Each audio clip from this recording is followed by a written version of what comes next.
হাসপাতালে কেবলই ওষুধের ঘ্রাণ, হাসপাতালে শুধুই কষ্টের গল্প।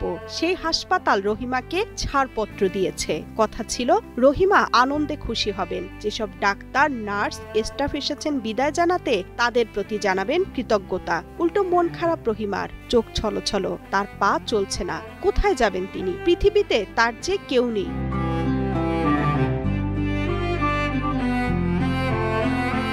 ঢাকা মেডিকেল কলেজ হাসপাতালের প্যালিয়েটিভ কেয়ার ইউনিট। গত 16 দিন ধরে এটি হয়ে উঠেছিল রহিমার ঠিকানা। 3 কোলেই রহিমার কেউ নেই। হাসপাতালে কে আসবে? তাই ডাক্তার, নার্সরাই ধরা দিল আত্মার আত্মীয় রূপে। কিন্তু একদিন যখন বলা হলো রহিমা আপনি বাসায় যাবেন, তার চোখ ছলছল করে ওঠে।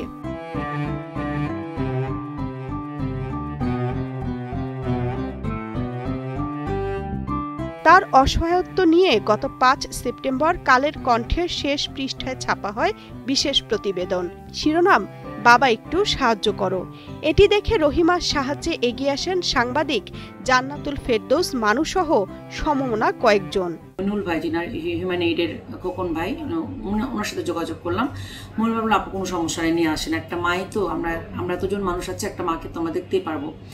তারপর আমাদের বন্ধু জাকিয়া, আরও আমাদের ইটিভির মুশফিকা আপা, মুনিমা আপা, আমরা সবাই আসলে এই ধরনের কাজ আমরা অনেক সাপোর্ট মাঝে মাঝে দেই। তো আমরা সবাই মিলে ঠিক করলাম যে ঠিক আছে, আমরা সবাই মিলে আসলে ওনার দায়িত্বটা নিব।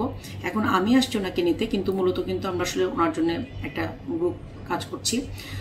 আমরা আপাতত ওনাকে প্ল্যান হচ্ছে হিউম্যান এইডে রাখবো, যেহেতু ওনার রেগুলার ড্রেসিং লাগে, ওনার কেয়ার গিভার লাগে। চিকিৎসকরা বলেন রহিমার অসহায়ত্বের একটা সমাধান হয়েছে দেখে তারাও খুশি। পরবর্তী চিকিৎসা প্রক্রিয়ায়ও হাসপাতাল পাশে থাকবে। বসুন্ধরা টিস্যু, অশুদ্ধতার বিরুদ্ধে এক বিন্দুও ছাড় নয়। বিভিন্নভাবে আমরা সব জায়গায় ট্রাই করেছি। এখানে প্রথমে সমাজ কল্যাণে ফোন করলাম, আমার ডক্টর জন গেলেন যে আমরা কি করতে পারি রোগীর ক্ষেত্রে। ওরা বললো যে কেয়ার গিভার যদি এরকম হয় যে টেম্পোরারি বেসিসে একজন দেয়া যাবে, কিন্তু এর তো আসলে পার্মানেন্ট একটা সলিউশন দরকার। সেই সলিউশনটা আমরা কীভাবে পেতে পারি? তখন ব্যক্তিগতভাবে জন ওর পরিচিত সার্কেলে যোগাযোগ করলো।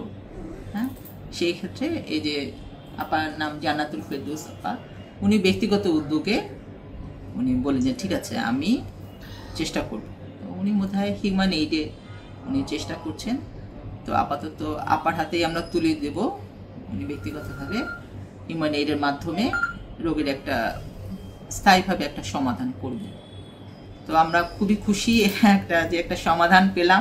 আরেক চিকিৎসক বলেন কালের কণ্ঠের প্রতিবেদনের পর রহিমা বেগমের একটা গতি হলো দেখে ভালো লাগছে। রহিমা বেগম আমাদের আপনারা দেখেছেন যে কালের কণ্ঠে এসছে, এবং এরপর আমরা রেসপন্স পেলাম। জান্নাতুল ফেরদৌস আপা এগিয়ে আসলেন ওনাদের টিম নিয়ে, যারা দায়িত্ব নিচ্ছেন জান্নাতুল ফেরদৌস আপা। তো ওনাদের সাথে আমাদের যে বিষয়টা নিয়ে আমরা কথা বলেছি যে যৌথ উদ্যোগে আমরা রহিমা বেগমের পরবর্তী চিকিৎসার যে দায়িত্ব আমরা যৌথভাবে চালিয়ে যাব, এবং মানবিকতার যে হাত বাড়িয়ে দিয়েছেন এবং মিডিয়ায় প্রচার হওয়ার পর যেভাবে আমরা রেসপন্সটা দেখেছি, এটা আসলে আমরা এখনও বলতে পারি যে বাংলাদেশের মানুষের মনে এখনও মায়া, মমতা, দরদ আছে, এবং একজনের বিপদে আরেকজন এগিয়ে আসার যে মন মানসিকতা, এটা এখনো বজায় আছে। এটার জন্য সংশ্লিষ্ট সবাইকে অনেক অনেক ধন্যবাদ। হাসপাতালে ভর্তি ফর্মে দেওয়া তথ্য অনুযায়ী রহিমার বাড়ি মুন্সিগঞ্জ সদরের দিঘির পাড়ে। বেশ কয়েক বছর ধরে ক্যান্সারে ভুগছেন, চোখেও ঝাপসা দেখছেন। বয়স তার 70-এর ঘরে। গুরুতর অসুস্থ অবস্থায় গত 27 আগস্ট তাকে এখানে নিয়ে আসেন ভাগ্নের বউ পরিচয় দেওয়া এক নারী। তিনি নিজের নাম বলেন শাকিলা।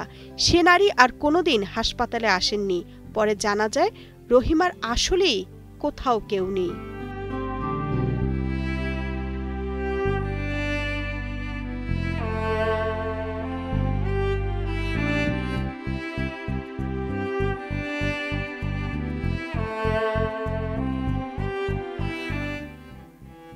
Desk report, Kaler Kantho.